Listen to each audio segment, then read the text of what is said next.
अस्सलाम वालेकुम नाज़रीन, नया साल आने वाला है, नई नई चीजें आगे आएंगी। जैसा कि आपको मालूम है, जिस तरह हर दफा नए लोग, नई चीजें, नया म्यूजिक, हर नई चीज आगे आती है और पुरानी चीज पीछे रह जाती है।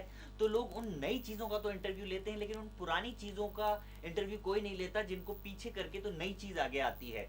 तो हमने बुलाया है एक पुराने जमाने के मुफक्किर साहब को, जो कि मुफक्किरिज्म की तहरीक में अर्ली 80s में गालिबन बहुत आगे आगे थे, लेकिन टीवी पे जब हम उनको देखते थे तो वो पीछे खड़े होते थे कहीं। तो मुफक्किर साहब, आपसे हम बातचीत का सिलसिला शुरू करते हैं। तो आप हमें ये बताएं कि जब अर्ली 30s में जब आप मुफक्किरिज्म की तहरीक में आप पेश पेश थे या जेर जेर थे या जबर जबर थे, तो जो कुछ भी थे आप कहीं पीछे खड़े हुए नजर आते थे। तो अक्सर लोगों का ये ख्याल था कि आप शायद पीछे ही रहेंगे और पीछे ही कहीं दब के मर जाएंगे। लेकिन ना सिर्फ आप, बाद में लोगों ने देखा और महसूस किया कि ना सिर्फ आप आगे आए, बल्कि आप तो स्टेज पे जो वो माइक रखा हुआ था उसको तोड़ते हुए तो ऑडियंस पे कहीं गिर गए। मतलब ये तो बहुत ही आगे की चीज थी। तो आपने ये उस वक्त ये सोचा था जब आप पीछे खड़े थे कि ये अज़म आपको कहाँ लेके जाएगा? मतलब आप बाद में पिंडी गए, लेकिन वो अज़म तो नहीं लेके गया, वो तो आपको रेलगाड़ी लेके गई थी। तो वो अज़म आपको जहां लेके गया वो क्या जगह थी, और आपने वो चीज महसूस कर ली थी उस वक्त जब आप पीछे खड़े थे कि आपको वो अज़म वहां लेके जाएगा? हाँ। आपने महसूस यकीनन किया होगा। हाँ, लेकिन पहले हम देखते हैं वो सेगमेंट जिसका हम सबको इंतजार था।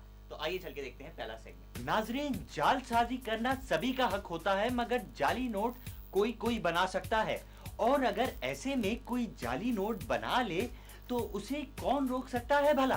जी हाँ नाजरीन, और यही नहीं, यही जाली नोट छापने वाले यही लोग वही जाली नोट कभी आपको भी थमा सकते हैं, कभी भी, कहीं भी। तो ऐसे में इंसान करे तो क्या करे बतूल? बतूल नहीं, शकीला। ऐसे में आपका साथ देता है सर कलम। जी हाँ, सर कलम एक ऐसा कलम यानी कि पेन है जो कि 1 मिनट में जाली नोट का पता लगा लेता है। और इसी खुसूसियत की वजह से हुकूमत भूटान ने इस कलम को सर का खिताब दिया है। क्यों जूलिया? जूलिया नहीं, सर कलम, मेरा मतलब है शकीला। सर कलम एक ऐसा पेन है जो किसी भी जाली नोट को 2 मिनट में भाप के आपके सामने पेश करके उसका सर कलम कर देता है। नबीला, आप इतना स्मार्ट बन रही हैं, तो आप लोगों को ये बताएं कि ये प्रोडक्ट काम किस तरह करती है। नबीला नहीं, शकीला। इस प्रोडक्ट की मदद से आप अंधेरे में भी जाली नोट पकड़ सकते हैं। इस पेन को नोट के करीब ले जाकर बटन दबाएं। खास कीमियाई अज्जा से तैयार की हुई बत्ती भरपूर अंदाज में जल जाएगी। फिर इसे नोट के पास लाकर 3 बार नोट पर फेरें और हर बार पर ये मंत्र पढ़ें, हर कलम सर कलम नहीं होता है फख्रे आलम। अगर ये नोट असली हुआ तो आपके सर कलम की लाइट जलती रहेगी, और अगर खुदा न खास्ता ये नोट नकली हुआ तो लाइट बुझ जाएगी। मगर एक बात याद रखें कि अगर आप कराची में रहते हैं तो ये प्रोडक्ट कभी कभी लोड शेडिंग की वजह से कराची में बुझ भी सकती है। आप भी कुछ बोले ना मासूमा। मासूमा नहीं, शकीला। जी हाँ, तो चल के देखते हैं उन लोगों की राय जिन्होंने इस प्रोडक्ट को इस्तेमाल किया कि उन्होंने इसे कैसा पाया। अपुन का नाम बॉबी है और अपुन एक जाली नोट बनाने वाली फैक्ट्री में काम करता है। अपुन का धंधा ही कुछ, मतलब अपुन का काम ही कुछ ऐसा लफड़ाबाजी है, उसमें ऐसा धोखेबाजी है। अपुन का मालिक अपुन को ही चूना लगा देता है। महीने के आखिर में जब तनख्वाह देने की बारी आती है अपुन को जाली नोट देता है। लेकिन जब से सर कलम मार्केट में आया अपुन की लाइफ एकदम सेट हो गई है। अपुन फौरन चेक कर लेते हैं कि असली नोट है कि नकली नोट। अपुन जाली नोट अपने मालिक के मुंह में मारता है। आई लव अपुन का पाकिस्तान, आई लव अपुन सर कलम। मेरा नाम गुड्डू है। देखने में मैं एक छोटा सा बच्चा हूँ, लेकिन मैं बहुत ज़हीन हूँ। पहले मेरे अंकल टॉम मुझे हर ईदी पे जाली नोट दे देते थे जिस पे ईद मुबारक लिखा होता था। मगर जब से सर कलम आया है मैं हर नोट को अच्छी तरह चेक करके लेता हूँ। अब उनके नोट पे जश्न आज़ादी मुबारक लिखा होता है। थैंक यू सर कलम, यू आर द बेस्ट। पहले मेरे शौहर घर के खर्चे के लिए मुझे जाली नोट दे दिया करते थे, मगर अब मैं उनकी इस हरकत पे उनका सर कलम कर सकती हूँ, सर कलम की बदौलत। मेरा नाम अदाकार रफ़ी मोहम्मद शाह है। अदाकारी मेरा पेशा नहीं, मेरी मजबूरी भी है। हम अदाकार चंद मुश्किलात से दरपेश हैं। एक तो हमें पैसे वक्त पे नहीं मिलते प्रोड्यूसर से। अगर चेक गलती से मिल भी जाए तो वो जाली होते हैं। लेकिन जब से ये मार्केट में ये सर कलम आया है, ये तमाम मुश्किलात हमसे दूर हो गई। अब हम चेक कर लेते हैं। जालिए, ये नया चेक मिला है, इसको मैं चेक कर लेता हूँ।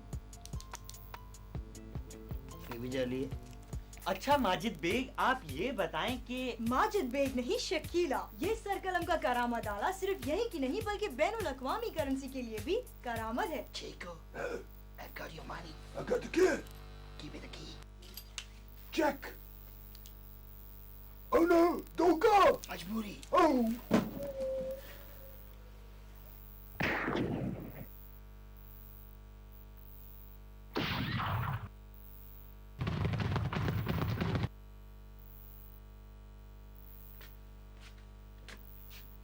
इतने सारे पैसे, बहन की शादी करूंगा। इस कलम से जाली नोट तो पकड़े जा ही सकते हैं, इसके अलावा भी इस कलम के बहुत से फायदे हैं।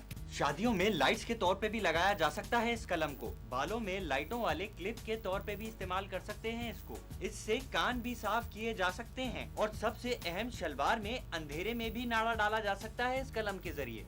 वाओ, किस कदर फायदे हैं इस 2 टके के पेन के। 2 टके पे याद आया कि आप इस कलम की कीमत तो बता दें रहीम। रहीम नहीं, शकीला। नाज़रीन, पहले इस प्रोडक्ट की कीमत थी 2 रुपए 8 आने, मगर अब आपकी बढ़ती हुई डिमांड को देख के हमने इस प्रोडक्ट की कीमत कर दी है 675 रुपए 12 आने। 675 रुपए 12 आने की इस पुरकशिश कीमत में हम आपको इस कलम के साथ दे रहे हैं एक मकनातीस, जिसकी कशिश इस पुरकशिश कीमत की कशिश से भी ज्यादा है। जल्दी कीजिए, कहीं हमारा सारा स्टॉक गोदाम में पड़े पड़े खराब ना हो जाए। खुदा हाफिज।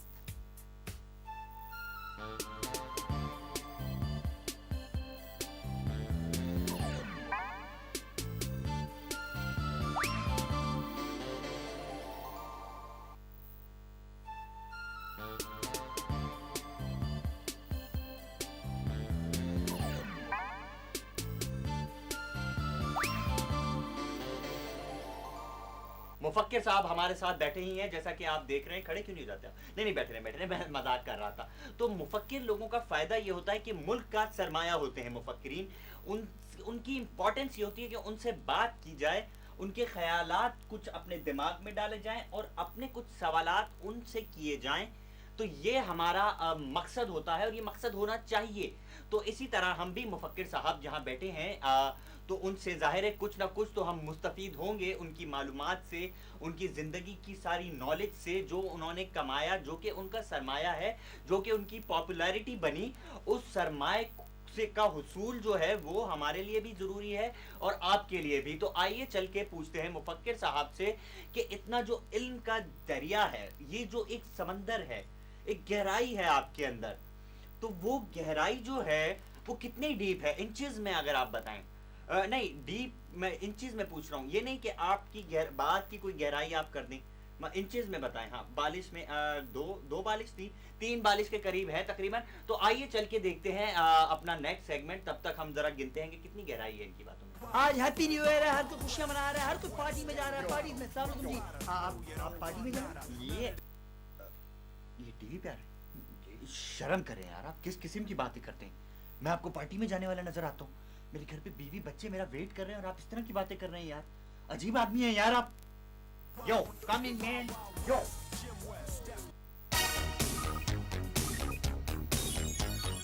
अस्सलाम वालेकुम भाई साहब, आपके प्रोग्राम उल्टा सीधा का सबसे गर्मा गर्म सेगमेंट हाथ टाकरा लिए आपका होस्ट मोहम्मद शकूर आपकी नजरों को तस्कीन देने के लिए आपके सामने हाजिर है। सबसे पहले मैं आपको एक बात बताऊं कि नाक कटाना बहुत ही रेयर होता है। लोग नाक कटा के तो अपनी पूरे खानदानों की नाक कटा देते हैं, लेकिन बाल कटाना एक आम अमल है। तो इसी हवाले से आज के प्रोग्राम में हमने जिस शख्सियत को दावत दी है वो है एक नाई। तो अस्सलाम वालेकुम नाई साहब, कैसे हैं आप? वालेकुम अस्सलाम। मैं नाई नहीं हूँ, हेयर स्टाइलिस्ट हूँ। हाँ वही। हाँ, तो नाई साहब ये बताएं कि नाई नहीं हूँ, हेयर स्टाइलिस्ट हूँ, मैंने वो कहा ना। अच्छा, तो आप अपने आप को हेयर स्टाइलिस्ट कहलवाने पे इतना इसरार कर रहे हैं, तो जरा ये बताएं कि नाई और हेयर स्टाइलिस्ट में फर्क क्या है भला? देखिए, नाई जो होता है वो मंडेज को छुट्टी करते हैं और जो हेयर स्टाइलिस्ट होते हैं वो संडेज को, यू नो। अच्छा, तो मिस्टर संडे मंडे पीर पंडे, ये आपने कोई ऐसा अच्छा फर्क नहीं बताया मुझे। तो आप कोई ऐसा फर्क बताइए जो सीधा अब्दुल शकूर के दिल में जाके ठक्का से लगे। हाँ, ठक्का से लगे। हाँ, देखिए जी, मैंने डिग्री ली है इंग्लैंड से इसी चीज की। क्या नाई बनने की? क्या नाई बनने की? और नहीं यार ओ नहीं यार, मतलब हेयर स्टाइलिस्ट की। तो हेयर स्टाइलिस्ट तो नाई ही होता है कि नहीं? होता है कि नहीं? और नहीं भाई, मेरा मतलब है कि मैं तो अंग्रेजी में बात करता हूँ, जैसे कि baby you want me to cut your hair or something, you know. जबकि नाई होता तो वो कहता कि पायन फिटकड़ी लगा दूंगा आपको मैं। अरे तो भैया अंग्रेजी तो आजकल की फिल्मी अदाकाराएं भी बोल लेती हैं, ये तो कोई ऐसी बड़ी बात नहीं है, हैं? बड़ी बात नहीं है, हैं? देखें जी, I am more educated than a common नाई, प्लीज ये बात अपने दिमाग में डालने आप। हाँ तो भैया बाल कटवाने का एजुकेशन से क्या ताल्लुक है? क्या बाल काटते हुए तुम हिस्ट्री ऑफ चाइना भर देते हो बालों में? और यार भाई मैंने बता दिया मैं नाई नहीं हूँ। नाई तू नाई है और नाई रहेगा, नाई। और नाई नहीं हूँ यार, मैं कितनी देर बाद यार अभी इसे चींटी की तरह मसल देता हूँ। तूने यार किसको कहा? और तू भी तो मुझे नाई कह रही थी देर से यार। तू अब मुझसे तू से बात करेगा? दफा हो जा यहाँ से, भाग। मैं भी मर नहीं रहा तुम्हें इंटरव्यू देने के लिए, मेरा भी इंटरव्यू मसाज में छपेगा इस इतवार को, पढ़ लेना।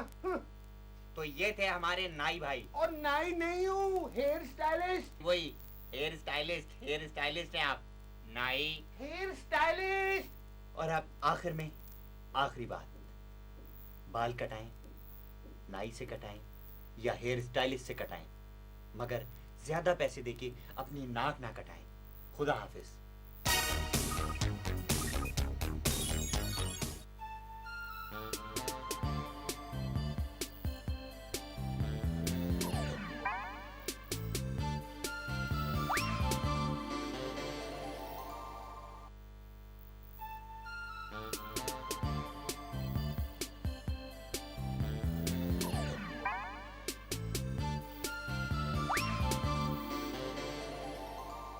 तो हम बात कर रहे थे कि मुफक्किरों की सोच में किस कदर गहराई होती है कि आम आदमी उस सोच में नहीं पहुंच पाता।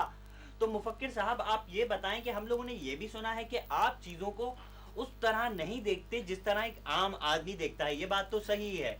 तो आप ये बताएं कि आम आदमी को तो ये तबला नजर आ रहा है, आपको ये क्या नजर आ रहा है? चिमगादड़, साड़ी, सीढ़ी नजर आ रही है आपको? देखा किस कदर गहरी बात की है मुफक्किर साहब ने कि ये जो तबला है ये मौसीकी करने वाले लोगों के लिए एक सीढ़ी है तरक्की की राह में गामजन। बहुत ही खूबसूरत बात की है मुफक्किर साहिबान। यही तो बात है जिसकी वजह से हम लोग आपको अपना सरमाया समझते हैं, आपको यहाँ बुलाते हैं, आपसे बातचीत करते हैं और आपके ख्यालात को अपने जहन में बिठा लेते हैं। तो आइए चल के देखते हैं हमारा नेक्स्ट सेगमेंट। जब तक हम और बातचीत करेंगे अपने मुफक्किर साहब से, तो चल के देखते हैं हमारा नया सेगमेंट। हैप्पी न्यू ईयर का समय है, लोग पार्टी से वापस आ रहे हैं। हम लोगों को रोक रोक के पूछेंगे कि उनकी पार्टी कैसी रही, आपकी पार्टी कैसी रही? हमारी पार्टी तो टूट गई यार। क्या मतलब है? हमारे जितने साइड पे लोग थे सब ने हमें वोट नहीं दिया, हमारे साथ धोखा हुआ है। इलेक्शन दोबारा होना चाहिए। हमारी पार्टी के साथ ज्यादती हुई है, हमें इस तरह की पार्टी कबूल नहीं है।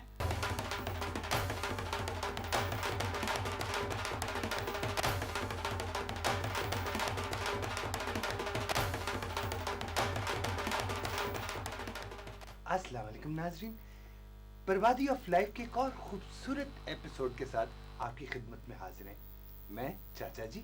और ये ले आमना एक दफा फिर मुंह दर मुंह है आपके साथ। आमना, मुझे अच्छी तरह याद है कि कतर से वापसी पर मुझे मिले कुतुबुद्दीन साहब। जी हाँ चाचा जी, आपने बिल्कुल ठीक फरमाया कि बर्बादी ऑफ लाइफ के एक और खूबसूरत और शानदार एपिसोड के साथ एक बार फिर हम आपकी खिदमत में हाजिर हैं। तो जब मुझे कुतुबुद्दीन साहब मिले कतर में, तो मैंने उनको कहा कि उन्होंने बल्कि मुझे कहा कि भाई हम आपका प्रोग्राम बड़े शौक से देखते हैं और हमारे दिल को बहुत जचता है, तो देख के मूड बना तो हमारी शादी ही करवा दें।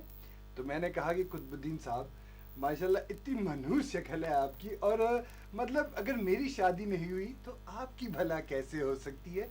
तो उनकी शक्ल मायूसी से लटक गई और मतलब उनकी वो बर्बाद हो गए और उन्होंने 72वीं मंजिल से जाके ना तो छलांग मार दी। बाद में एक नोट निकला उनकी कमीज में से कि ये मेरी मौत के जिम्मेदार आप हैं, और पता नहीं फिर कतर मेरा नाज़रीन, चक्कर आप ना हमें आए। अक्सर खत लिखते रहते हैं और उन खतूत में आप हमेशा ये कहते हैं कि प्लीज़ मुझे कोई अच्छी सी लड़की ढूंढ दें या फिर प्लीज़ मुझे कोई अच्छा सा लड़का ढूंढ जी। दें। तो हम आपसे इस पे यही कहेंगे कि ढूंढ रहे हैं, सबर सबर। हाँ, आमना मुझे याद है बहरीन से मेरे सफरनामे में मैंने एक दफा लिखा था। जी, हमारे कैंडिडेट आज के, उनसे हम मिलते हैं, बाबू साहब। अबे वो मोहल्ले वालों, अब बाबू को पुलिस पकड़ के ले गई चौथी दफा। मामा मेरा नाम रेहान बाबू है। प्यार से लोग मुझे बाबू कहते हैं और खार से रेहान। मैं एक प्राइवेट फर्म में मोची का काम करता हूँ। आपने मेरा घर तो देख ही लिया होगा। वैसे एक बात बताऊँ, ये मेरा घर नहीं है, मैं पड़ोसी के घर में घुसा हूँ। बाबू मेरा भाई है। हम कुल 12 बहन भाई हैं, जिसमें से बाबू 28वें नंबर पे है। बाबू मेरा भाई है। हम दोनों की शक्लें और कपड़े तो आपस में नहीं मिलते, लेकिन आदतें वो भी नहीं मिलती जी। वो एक नेक, शरीफ, तमीज़दार, बड़ों का अदब करने वाला, मुहज़्ज़ब किस्म का बदमाश है। बाबू मेरा पड़ोसी है। बुराई किसी को बताकर नहीं आती, इसलिए बाबू मेरा किराएदार भी है। बाबू को मैं बचपन से ही जानता हूँ। बहुत अच्छा लड़का है। गली के कोने पे खड़ा होके कभी कभी सिगरेट पी लेता है, लेकिन दिल का बहुत अच्छा है। बाबू के दोस्त लड़कियों को आवाज़ें मारते हैं, जिसका इल्ज़ाम बाबू पे आता है। वैसे बाबू खुद कभी लड़कियों को कोई आवाज़ नहीं मारता। इसके अलावा बाबू की एक खुसूसियत ये है, जो कि मुझे भी बहुत पसंद है, कि बाबू दिल का बहुत अच्छा है। वो हर लड़की को दिल दे बैठता है। इसके अलावा जो है, बाबू को जुए से शुरू से ही नफरत थी, मगर जब से वो अपना घर, कारोबार, ज़मीन सब कुछ जुए में हारा है, उसकी नफरत और भी बढ़ गई है। और मैं बाबू का पड़ोसी कम मालिक मकान। मैं 9 भाइयों की इकलौती बहन हूँ, लेकिन उन सारे भाइयों में से बाबू मेरा सबसे स्पेशल ख्याल रखता है। अरे बाबू, अशरफ साहब के घर में वही आई है, वही वाली। मामा आजा, तू मिस करी हो, मैं तो जा रही हूँ। दिल का बड़ा ही अच्छा है, लेकिन उसका एक गुर्दा थोड़ा काम नहीं करता। अब मामा, बाबू का बर्थडे हो गया, बच्ची के चक्कर में मामा जल्दी आ जा। मकसद बुढ़ी थी, आया। मुझ में एक दो खामियां भी हैं। एक तो मैं अपने जूते अपनी घर की गैलरी से नीचे फेंक देता हूँ, और दूसरा मैं गुस्से का थोड़ा तेज हूँ। अबे मेरा गुटखा किसने खाया है? मैंने बाबू।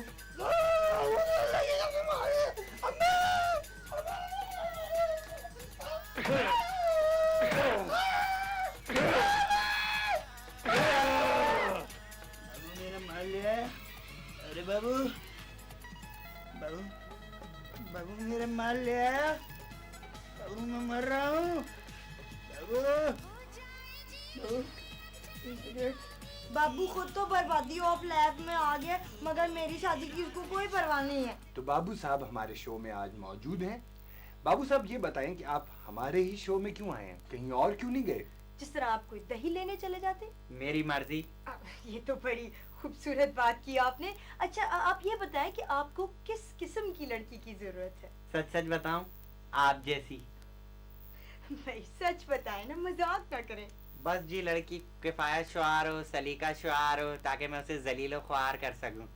और घर गृहस्थी जानती हो, घर गृहस्थी की चैंप हो, मोटरसाइकिल की देखभाल कर सके, और सबसे अहम चीज ये कि ऊंची एड़ी की सैंडल पहन के ना तो दौड़ सकती हो। बहुत खूब, बहुत खूब। हमारी दुआ है कि आपको ऐसी ही लड़की मिले जैसी आप चाह रहे हैं। अभी लेकिन आपने इंटरव्यू में हमें बताया था कि आपको गुस्सा बहुत आता है, तो आप थोड़ा सा हमें गुस्सा तो करके दिखाएं। जी हाँ, गुस्सा करके दिखाऊं? क्या कर रहा है बे? क्या कर रहा है? खराब करेगा? चल यहाँ से भाग। ऐसे मुझे बहुत जोर से गुस्सा आता है।